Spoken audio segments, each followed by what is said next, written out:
Radio, la France dans tous ses états. Le face-à-face. Vous êtes bien sur Sud Radio, il est 13h04, nous sommes le mercredi 2 mars 2026 et j'ai l'honneur de recevoir dans ce studio Xavier Driancourt, qui est un diplomate français, je me permets de dire un grand diplomate parce que c'est un homme d'expérience. D'abord, il connaît le ministère des Affaires étrangères, le Quai d'Orsay de l'Intérieur, puisqu'il en a dirigé l'administration, il en connaît le fonctionnement. Et puis en tant que diplomate proprement dit, il est allé en Malaisie, en Australie et surtout, il a été ambassadeur de France en Algérie durant le quinquennat de Nicolas Sarkozy. Il a vu la fin de la présidence Bouteflika et le début de la présidence d'Abdelajil Tebboune. Monsieur l'ambassadeur, merci d'être dans ce studio. Je rappelle à nos auditeurs qui sont évidemment concernés, soit qu'ils ont eu un lien avec l'Algérie, soit qu'ils sont d'origine algérienne, soit qu'ils souffrent de la situation que nous vivons, qu'ils nous appellent au 0826 300 300. Emmanuel Galasso prendra votre appel et Xavier Driancourt se fera bien entendu un plaisir et un honneur de répondre à leurs questions ou à leurs interpellations, parce que nous sommes ici dans un discours libre, nous sommes dans le parlons vrai et on peut tous se dire pourvu qu'on reste correct. Je disais donc, monsieur l'ambassadeur, merci d'être présent dans ce studio. L'actualité nous a rattrapés. Là, je fais appel aux diplomates, pas forcément le spécialiste de l'Algérie. Que vous inspire cette situation internationale où on a Netanyahou, Israël qui attaque en premier, l'Amérique suit, Donald Trump, on envoie des missiles sur Téhéran dans le but de faire tomber un régime, même si on n'est pas spécialiste de l'Iran, on se dit qu'on va faire tomber un régime avec des missiles balistiques, et on a à côté de ça une Europe qui est mise à part, mise sur le côté, un président de la République française qui réunit son conseil de défense, mais pour constater qu'on ne peut rien faire. C'est une situation, j'allais dire diplomatiquement, inédite. À vos yeux, à votre époque, ça se passait pas comme ça. Vous êtes gentil, mais non, je dis pas complètement inédite, parce que ça fait sur plusieurs dossiers que l'Europe est un peu mise à l'écart ou considérée comme ça n'a fait que se dégrader. Regardez, je prends deux dossiers. Le dossier ukrainien d'une part, où l'Europe et les dirigeants européens se plaignent régulièrement d'être mis à l'écart par Trump et par Poutine. Les pourparlers ont lieu à Genève, ont lieu à Washington ou ailleurs sans que l'Europe ait son mot à dire. Et nous, on organise une coalition des volontaires, comme on dit. Et un deuxième dossier dont on ne parle pas du tout, mais qui nous concerne au premier chef, qui est le dossier du Sahara occidental, où l'Algérie et le Maroc sont en guerre, en conflit depuis 1975, donc vous voyez, depuis 50 ans, et les pourparlers se tiennent à Washington entre le Front Polisario, le Maroc et l'Algérie. Rappelez-nous le contexte, c'était l'ancien Sahara espagnol. C'est l'ancien Sahara espagnol, le roi Hassan II considère que c'était une colonie espagnole. Et en 1975, au moment de la guerre, de la mort de Franco, le roi Hassan II a organisé la fameuse marche verte et a mis la main sur le Sahara occidental. Et depuis lors, l'Algérie conteste cette appropriation par le Maroc. Juste un point historique. Hassan II était plutôt, il le faisait plutôt légitimement. Ce territoire avait appartenu au royaume marocain ou tout ça est plus compliqué. C'est toute la question des frontières entre l'Algérie et le Maroc qui est derrière cela.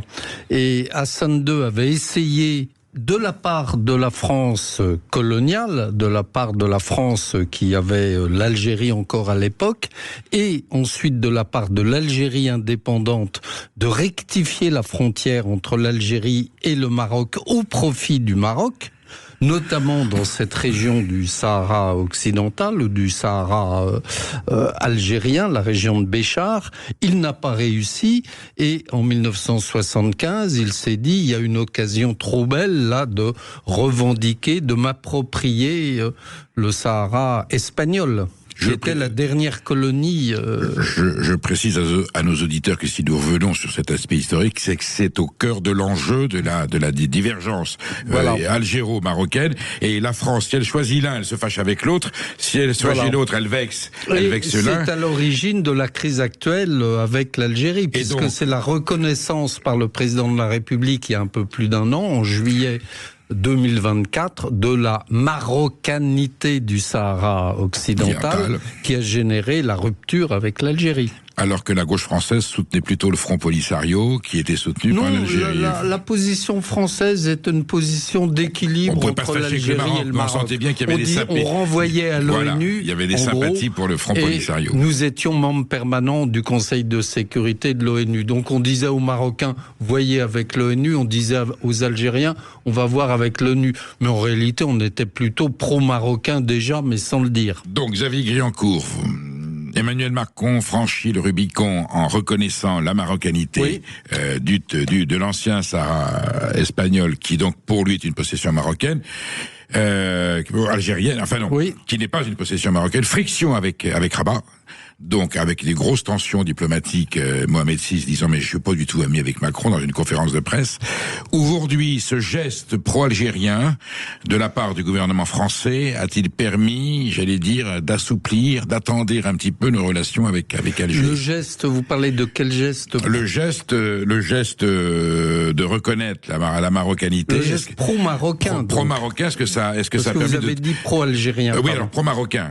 Non, pro-marocain, est-ce que ça a crispé davantage la relation avec l'Algérie? Oui, parce que le président de la République a reconnu le plan marocain d'autonomie pour le Sahara occidental le 30 juillet 2024 et le lendemain 1er août, le président Tebboune, algérien, a rappelé son ambassadeur à Alger. Et depuis le 30 juillet 2024, il n'y a plus d'ambassadeur d'Algérie à Paris. Donc la réaction a été immédiate. Alors ce qu'il faut noter, ce qui est intéressant, c'est que nous ne sommes pas le seul pays à avoir reconnu le Sahara marocain. L'Espagne, la Grande-Bretagne ont fait la même chose, mais n'ont pas été sanctionnés par Alger. Alors il n'y a pas de contentieux entre ces pays. La France est le seul pays à être sanctionné par Alger. Donc vous voyez bien la particularité de la relation franco-algérienne. Et on y vient, il n'y a pas de contentieux entre ces pays, des contentieux historiques entre ce pays et l'Algérie. Il y en a un entre la France et l'Algérie. Et là, le gouvernement algérien a considéré que c'était un crime de lèse-Algérie que d'avoir reconnu la marocanité. Je pense qu'il s'est senti un peu trahi ou lésé par le président de la République. Il avait eu le sentiment que depuis 2017, la France avait une politique et une position pro-algérienne. Est-ce que vous pensez, monsieur l'ambassadeur, que si Emmanuel Macron a donné raison au Maroc dans le dossier du Sahara occidental, c'est parce que justement il considérait qu'il n'y avait plus rien à tirer du gouvernement algérien, que la porte était fermée, qu'il n'y avait plus de dialogue? C'est un petit peu mon interprétation. Je crois que le président de la République avait fait en 2017, et on se souvient tous de sa fameuse phrase sur la colonisation, qui est un génocide, qui est un crime contre l'humanité. Il avait fait dès 2017 le pari de l'Algérie. Je pense que le président de la République s'était dit que dans le fond, lui réussirait là où ni De Gaulle, ni Mitterrand, ni Chirac n'avaient réussi, c'est-à-dire rétablir une relation normale, apaisée, réconciliée avec l'Algérie. Et puis, donc, il a fait pour cela tout un certain nombre de gestes, les gestes mémoriels, comme on dit, la réhabilitation de Maurice Audin, de Larbi Ben Midi, etc., le rapport Stora, donc beaucoup de gestes. Et puis, effectivement, il a vu, comme vous l'avez dit, que l'Algérie ne répondait pas. Et l'Algérie ne nous renvoyait pas l'ascenseur. Et que pire, l'Algérie instrumentalisait la communauté algérienne de France, ou une partie d'entre elles, que l'Algérie a soufflé sur les braises au moment des émeutes des banlieues en juillet 2023, après la mort du jeune Naël. Donc j'ai un petit peu l'impression qu'effectivement il s'est dit, dans le fond il n'y a rien à attendre d'Alger, alors qu'au contraire, du côté du Maroc, avec lequel nous étions aussi brouillés, parce que nous avions réussi la performance de nous brouiller et avec l'Algérie et avec le Maroc, on s'est dit à Paris que dans le fond il y avait plus à attendre du côté du Maroc. Je suis avec Xavier Driancourt, ancien ambassadeur de France en Algérie et quand même spécialiste de la diplomatie française dans le monde aujourd'hui. Nous parlons du désaccord franco-algérien, nous allons essayer de décrypter les tenants et les aboutissants. Il y a eu des époques meilleures, là on est vraiment dans une situation plus tendue. On va voir si le voyage de Laurent Nunez a peut permettre d'ébaucher un espoir. Appelez-nous au 0826 300 300. Emmanuel Galasso attend votre appel. Je sais que parmi vous, il y a des gens qui sont liés à l'Algérie de façon affective, historique, de l'origine. Peut-être vous-même, vous êtes algérien, vous écoutez Sud Radio. Et puis bon, je pense à tous ceux qui ont vécu en Algérie. On aimerait bien, je suppose, à un moment donné, trouver une solution, un apaisement qui ne dure que depuis trop longtemps. Si vous avez un état d'âme, une opinion, une idée à émettre, si vous avez une question à poser à Xavier de Driancourt, appelez-nous au 0826 300 300. À tout de suite. Midi 14h, Sud Radio, la France dans tous ses états, Perico Légas.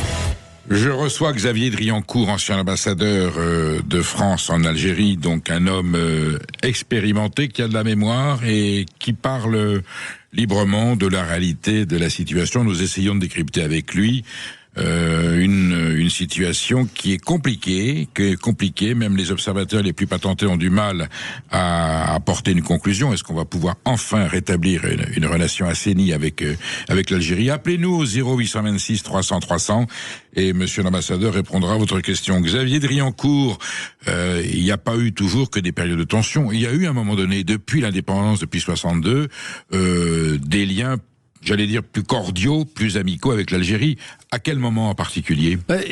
Dans le fond, il y a eu deux périodes. Il y a eu la période immédiatement après l'indépendance, c'est-à-dire la période du septennat de Charles de Gaulle.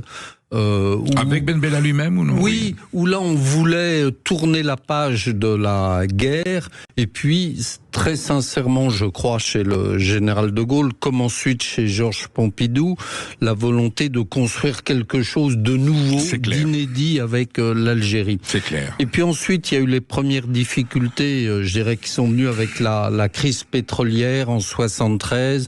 Valéry Giscard d'Estaing, ça a été un septennat très compliqué avec l'Algérie. Et les premières difficultés, la montée de l'islamisme en Algérie, les premières difficultés liées au regroupement familial, à l'immigration à ce moment-là. Et dans le fond, la deuxième période où vraiment il y a eu une fenêtre de tir, si je peux y dire, c'est la période 95-2005, la période de Jacques Chirac. Jacques Chirac d'un côté, Abdelaziz Bouteflika de l'autre, même génération. Ils avaient tous les deux fait la guerre d'Algérie, ils se comprenaient, s'appréciaient, et là il y a eu véritablement une période où du côté français, comme sans doute du côté algérien, d'ailleurs il y a eu la seule et unique visite d'un président algérien à Paris. Absolument. En 2000. Visite officielle, le président Bouteflika a fait une visite d'État avec un discours à l'Assemblée nationale française. Il y a eu donc dans cette période une volonté de normaliser la relation. Et Jacques Chirac, faut le rappeler, d'abord aimait bien l'Algérie, avait fait la guerre et est allé 3 fois à Alger en tant que président de la République. Bien sûr. Donc, et puis ça s'est arrêté en 2005 avec le vote à l'Assemblée nationale française de ce qu'on appelait l'amendement Van Est, du nom d'un député du nord de la France, monsieur Van Est. Et cet amendement, adopté nuitamment en février 2005, recommandait à l'éducation nationale française d'enseigner l'histoire de la colonisation en Afrique du Nord.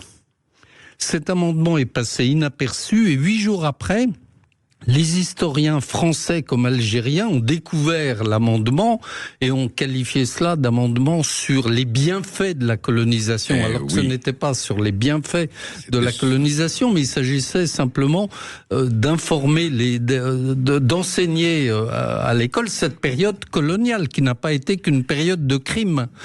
Et là, tollé en Algérie, en France, et ça a été la première vraie rupture et la fin de cette période positive Chirac-Bouteflika. Alors très précisément, monsieur l'ambassadeur, je me souviens du voyage de Valéry Giscard d'Estaing en Algérie, qui était, je crois, le premier voyage d'un président de la République, avec ce début de son discours, la France historique salue l'Algérie indépendante. Oui. Ça n'avait pas plu aux Algériens. Non, et alors quand il y a eu la visite officielle du président Bouteflika à Paris, je me souviens d'anciens militants de l'OAS qui disaient voir le drapeau du du FLN pavoisaient la totalité des Champs-Élysées et de Paris, ça leur faisait mal au cœur, comme quoi les plaies sont encore ouvertes.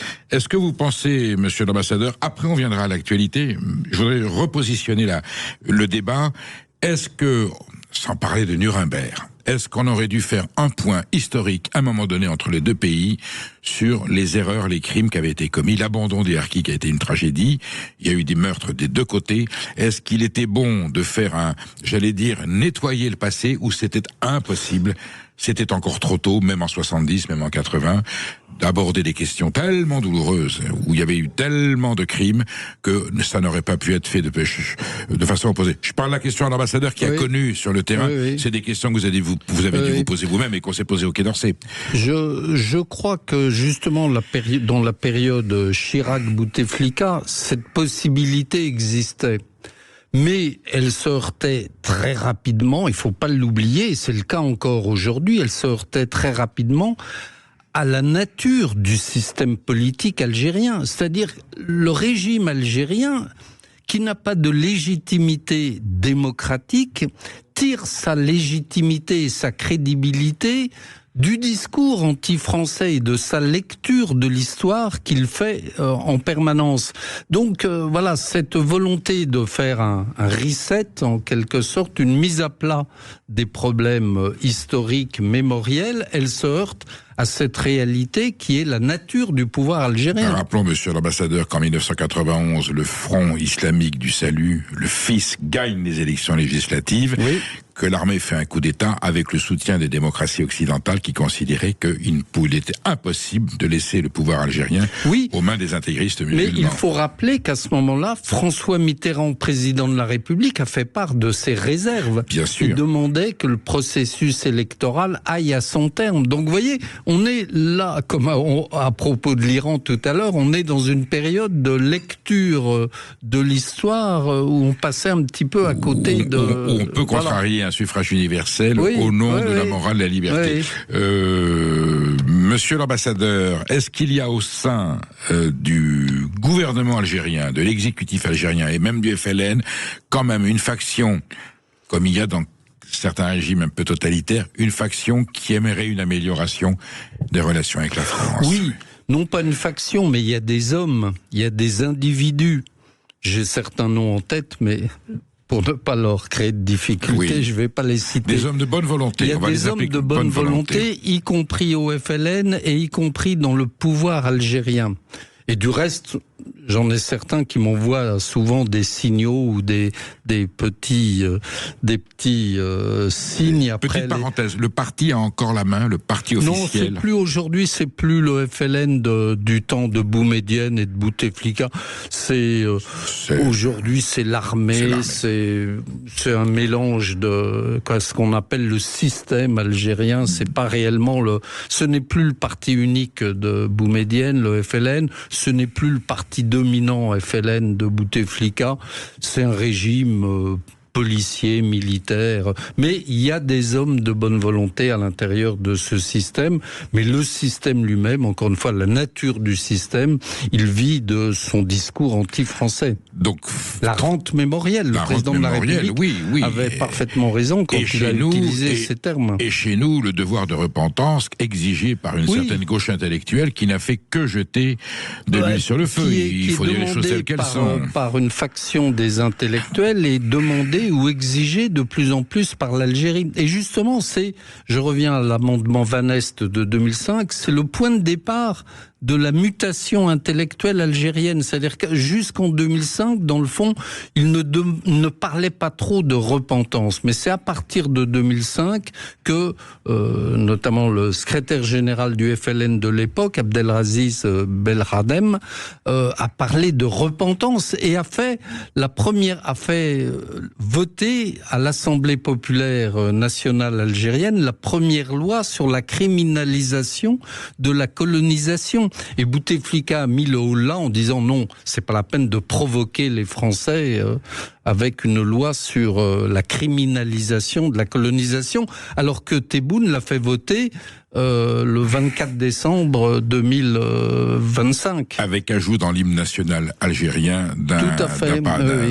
d'une strophe particulièrement violente pour la France. Nous sommes avec Xavier Driancourt, ancien ambassadeur de France à Alger.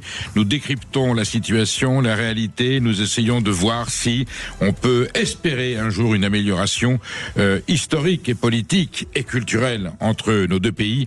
Appelez-nous au 0826 300 300. Je sais que parmi vous, des gens sont concernés, touchés, interpellés, et que si vous avez envie d'intervenir, de donner votre avis ou de poser une question, eh bien, Xavier de Driancourt se fera un plaisir d'y répondre. À tout de suite sur Sud Radio. La France dans tous ses états, Perico Légas. Je reçois Xavier Driancourt, ancien ambassadeur de France en Algérie, un homme qui a de l'expérience. Monsieur l'ambassadeur, vous parlez doctement, mais on sent que vous avez des convictions et surtout une expérience qui vous autorise à affirmer certaines choses. Je discutais avec vous hors antenne, quelle était la meilleure des formules. Est-ce que ce que Bruno Retailleau a essayé d'instaurer comme rapport entre la France et l'Algérie était une voie explorée, ou faut-il en revenir à la conciliation, le consensus permanent tel que prétend le mener Laurent Nunez? Là, c'est un diplomate qui va me répondre. Je pense que vous allez me répondre en termes diplomatiques. Pourtant, ce sont deux approches très différentes de la relation avec l'Algérie. Non, je ne suis plus diplomate, alors je n'ai pas à utiliser le langage diplomatique. Je pense, et je l'ai souvent dit et écrit, que la méthode dite Retailleau était la bonne. Pour l'instant, il n'y a pas de résultat. La méthode dite Nunez, le seul résultat, c'est le voyage à Alger. Oui. Mais il n'y a pas de résultat, il n'y a pas de reprise des OQTF, etc. Mais je pense que la méthode dite Retailleau était la bonne parce que les Algériens, l'Algérie, faut pas l'oublier, n'a pas été formée ou formatée par 132 années de colonisation française, mais elle a été plutôt formée et formatée par 50 ou 60 années de système soviétique brejnevien, et que l'armée, les services de renseignement, les différents services de sécurité ont été formés en URSS, dans l'URSS stalinienne, brejnevienne, khrouchtchevienne, etc. Rappelons le nom officiel, République algérienne populaire et démocratique. On est sur un concept. Et donc, ils comprennent, ils sont sensibles au rapport de force. Et quand nous voulons être trop sympas avec eux, si je puis dire, leur taper dans le dos, ils nous prennent pour faibles. Quand nous voulons taper du poing sur la table, ils nous prennent pour arrogants. Donc il faut trouver un juste milieu, et je pense que Bruno Retailleau avait la bonne approche vis-à-vis de l'Algérie, mais malheureusement il n'a pas été soutenu par le Premier ministre, par le président de la République, ni par le Premier ministre qui était François Bayrou, ni par Emmanuel Macron, et même pas par le ministre des Affaires étrangères. Non, qui disait le contraire publiquement. Or, Bruno Retailleau, on le savait à l'époque par les sondages, avait le soutien majoritaire de l'opinion française. Oui, tout à fait. Et donc là, il y avait une fenêtre également, mais il fallait montrer une certaine unanimité du côté français. Le plus étonnant, c'est que Monsieur Retailleau a mis en œuvre, ou essayé de mettre en œuvre cette méthode, et puis au mois d'août dernier, 2025, le président de la République a écrit une lettre au Premier ministre en disant « Mais qu'est-ce qui se passe ? Vous n'avez rien obtenu avec l'Algérie, il faut utiliser une méthode forte », alors que lui-même avait contrecarré les efforts de son ministre de l'Intérieur. Sifi Grieb, le Premier ministre algérien, est un homme qui a de l'influence, ou c'est le Premier ministre algérien, non. Il n'y a pas dans ce gouvernement ni le ministre de l'Intérieur. Le Premier ministre algérien actuel, c'est un wali, et le ministre de l'Intérieur est l'ancien wali d'Oran. Voilà, ce sont des hauts fonctionnaires. Voilà. Non, les hommes qui comptent, c'est le président Tebboune, évidemment, et son chef d'état-major de l'armée, le général Chengria. Voilà. Ce sont les deux qui tiennent le pays. Les autres ne comptent pas, sont des exécutants. Et ils tiennent le pays, un pays avec une jeunesse qui est là, qui veut en découdre, qui a de l'espoir, qui souffre, qui émigre, qui s'enfuit. Une jeunesse qui représente 70% de la population, donc qui est aussi un élément extrêmement important dans la population. Un pays avec un passé, une culture, un potentiel, j'allais dire, considérable. Ça devrait être, si des erreurs n'avaient pas été commises dès 1962, l'Algérie, ça devrait être la Californie de l'Afrique. C'est ce que disent. Ils ont la Méditerranée, la mer, la montagne, le désert, des paysages fabuleux, des vignobles, des régions agricoles. Ils ont tout, l'espace. Ça devrait être la Californie de l'Afrique. Ceux en qui l'ont réalité, connu. les choix économiques faits à partir de 62, encore une fois, dans une optique socialiste soviétique, ont massacré ces espérances. Mon ancien patron et regretté Jean-François Kahn, qui avait été correspondant Oui, que du j'avais Monde, reçu à Alger, du reste. tout à fait, me dit, c'est rare que j'utilise cette expression, peut-être un ou le plus beau pays du monde dans sa diversité et surtout un art de vivre qui était formidable. Xavier Driancourt, aujourd'hui concrètement, si vous n'êtes pas aux affaires, la question est bateau, et si vous étiez nommé ministre des Affaires étrangères ou ministre de l'Intérieur, quelle est aujourd'hui la conduite, je ne vais pas dire la plus efficace, la intelligente qu'il faudrait mener avec l'Algérie? Est-ce qu'on peut mettre tout à plat, leur dire maintenant on va se fâcher? Je vais faire allusion immédiatement aux accords de décembre 68. Ils sont caducs, il faut les réviser, il faut les améliorer, ou ils n'ont plus lieu d'être? Ils n'ont plus lieu d'être. Je crois qu'il faut, et je l'ai là aussi écrit, puisque c'est moi qui ai publié de façon très courageuse et très précise. À la Fond je le dis pour les auditeurs de Sud Radio. Il y a bientôt 3 ans, et je pense qu'ils pouvaient se justifier en 68. Encore une fois, on était dans cette période post-indépendance où volonté de Gaulle, où le général de Gaulle voulait construire quelque chose de nouveau avec l'Algérie. Il ne faut pas oublier que les accords d'Évian établissaient une liberté de circulation entre la France et l'Algérie. Liberté de circulation totale parce que on pensait au moment des négociations d'Évian que les pieds noirs resteraient en Algérie. Et donc il fallait qu'ils puissent rentrer en France. On parlait de petit Commonwealth français, Voilà. Et en 68, on s'est aperçu que les pieds noirs étaient tous rentrés massivement en juillet 62 et que donc la liberté de circulation ne valait que pour les Algériens. Et 68, on commence à entrer dans les périodes de, j'allais dire, la fin des 30 glorieuses. Donc, à ce moment-là, on négocie un accord avec l'Algérie qui, d'une part, supprime la liberté de circulation reconnue à Évian et, d'autre part, établit ou donne un certain nombre d'avantages en contrepartie, d'avantages sur lesquels je ne vais pas m'étendre, mais il y a toute une série d'avantages qui sont donnés aux Algériens et non aux autres nationalités, qui sont la contrepartie de l'abandon de la liberté de circulation. Et ça se comprenait en 1968. Aujourd'hui, avec le contexte politique, le contexte migratoire, ces avantages accordés aux Algériens n'ont plus lieu d'être, il faut le dire. Et d'ailleurs, après la publication de cette note à la Fondapol, toute la classe politique française s'est ralliée à ce point de vue, de Marine Le Pen à Gabriel Attal en passant par Édouard Philippe. Vous voulez dire qu'on pourrait peut-être envisager son abrogation ou en tout cas sa réécriture totale sur des bases. Je pense qu'il ne faut pas renégocier parce que les Algériens ne se prêteront pas au jeu de la renégociation. Le président Tebboune l'a suffisamment dit, notamment dans une interview au Figaro en décembre 2023, où il a dit « Nous avons droit à 132 années de visa ». On voit bien le sous-entendu. Oui. Vous nous avez colonisé 132 années, donc nous avons droit à 132 années de visa. Voilà. Donc la renégociation, ce sera très compliqué, quelle que soit la bonne volonté de M. Nunez ou de M. Barrot ou des ministres en charge. Donc ceux qui n'ont jamais colonisé doivent continuer à payer le prix de la colonisation. C'est cette logique-là dans une repentance permanente. Xavier Driancourt, le général de Gaulle, lorsqu'il discute avec son ministre Alain Peyrefitte de la nécessité de l'indépendance de l'Algérie, alors qu'on sait qu'il était arrivé au pouvoir en 1958, justement dans un contexte extrêmement tendu, avec un mouvement déjà des premiers mouvements des militaires algériens, il dit on n'a pas le choix. Si nous gardons l'Algérie au sein de la France, la démocratie française s'étendra totalement aux institutions algériennes et nous aurons un nombre de représentants algériens à l'Assemblée nationale et dans le pays qui fera que mon village ne sera plus Colombey les 2 églises, mais Colombey les 2 mosquées.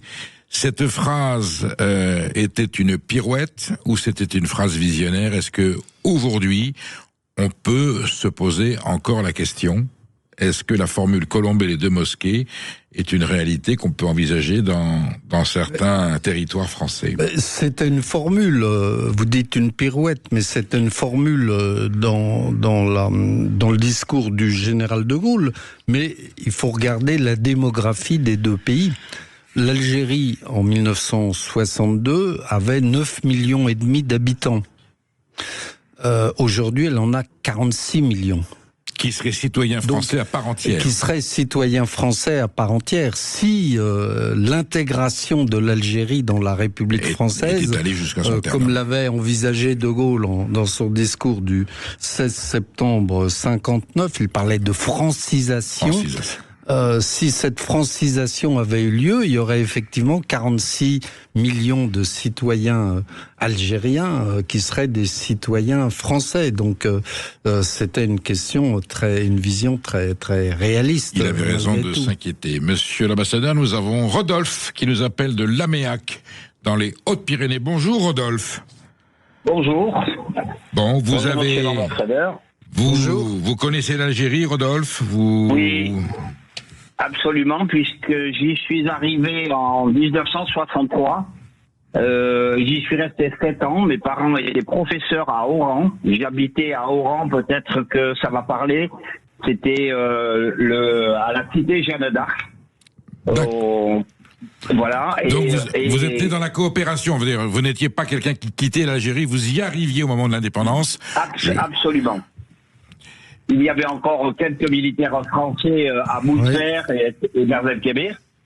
Et je me rappelle, moi, avoir été à l'école à Oran et avoir eu le soir, quand je rentrais chez moi, jouer avec les petits Algériens dans la rue. Il n'y avait aucun échange de violent, que ce soit verbalement ou même physiquement. C'est une ville où j'ai découvert, c'est un pays où j'ai découvert ce que c'était qu'un aéroport, parce qu'il fallait se déplacer à Toulouse depuis la mer pour prendre l'avion. J'avais l'accès à un pays qui était magnifique, que ce soit la montagne des Lions ou les plages. Et il n'y avait aucune violence vis-à-vis des coopérants français. Alors, comment vous expliquez la dégradation de ces relations?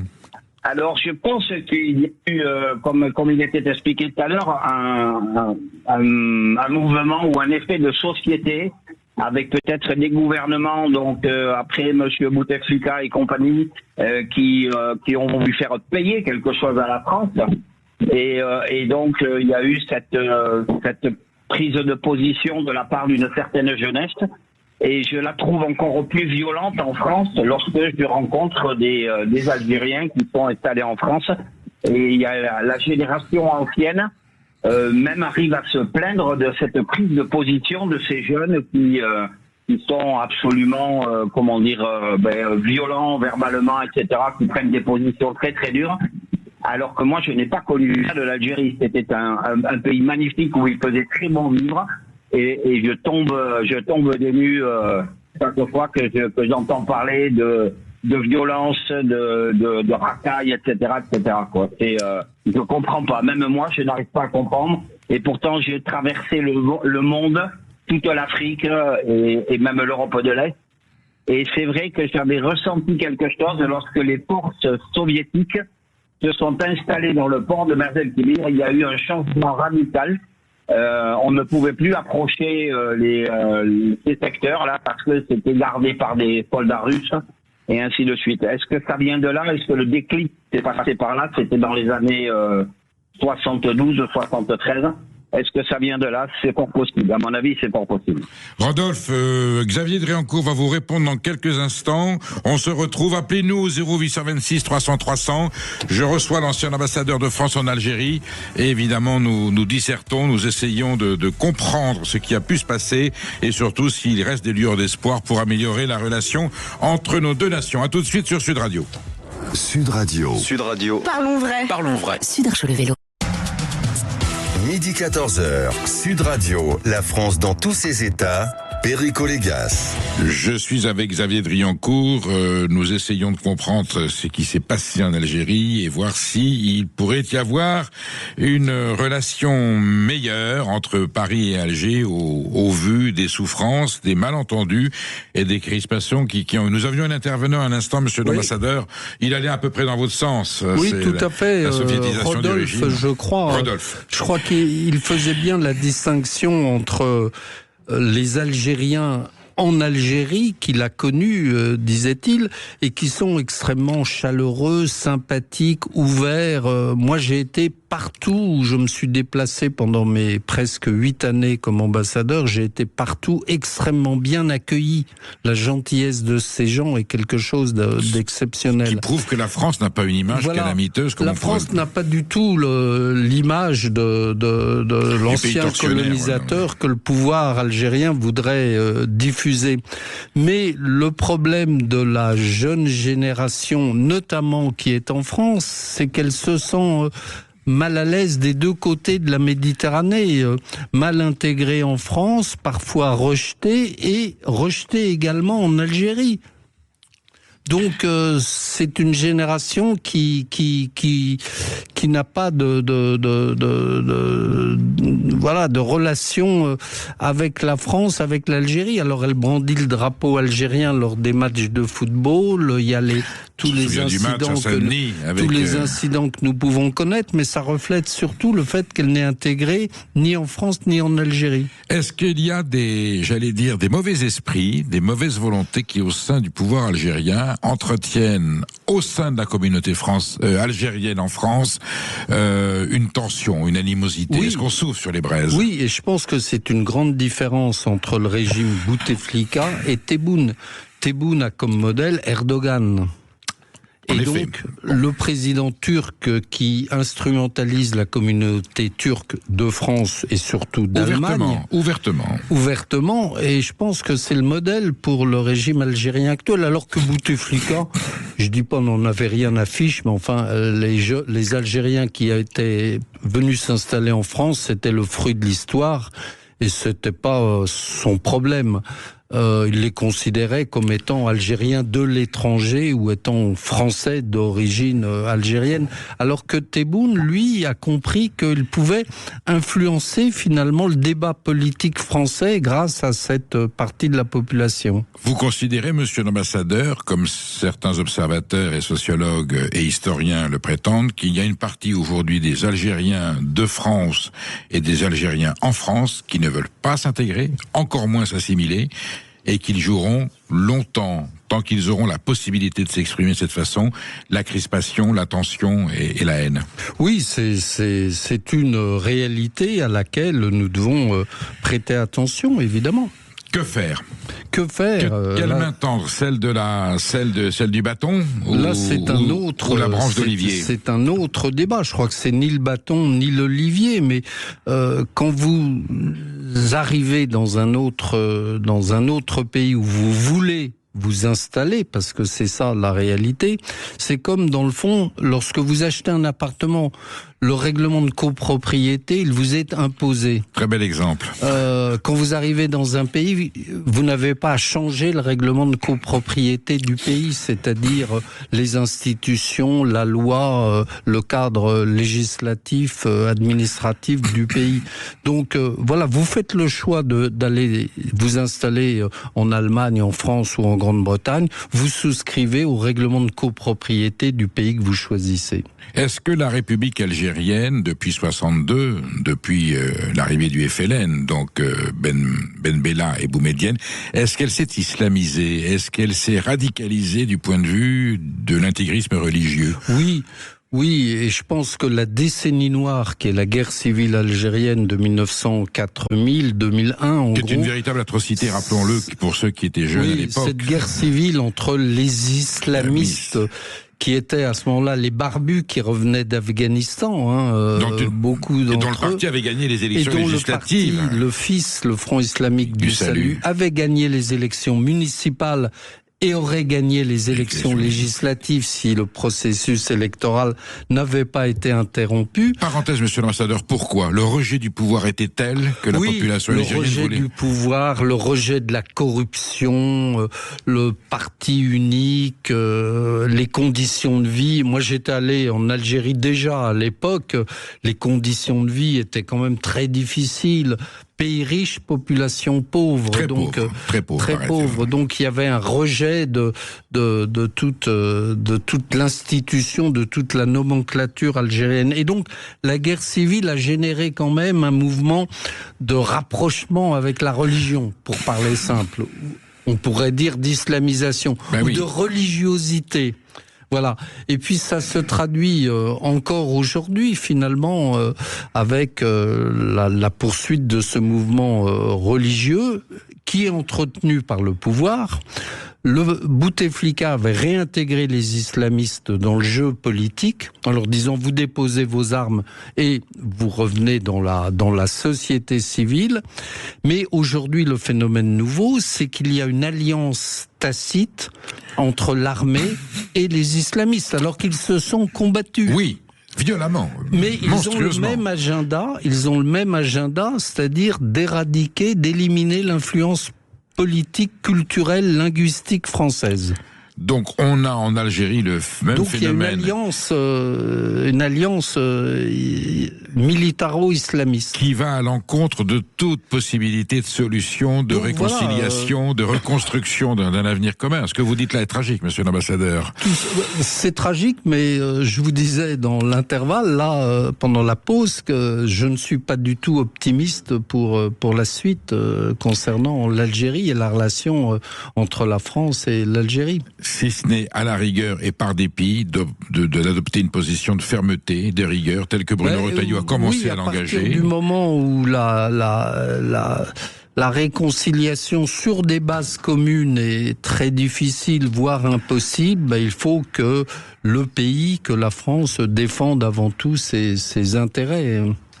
Est-ce qu'on peut un jour quand même envisager, rien n'est irréversible, et on a vu les plus grands ennemis après des guerres de religion très violentes, est-ce que pour autant l'Algérie a intérêt un jour à renouer avec la France des relations constructives? Oui, c'est évident.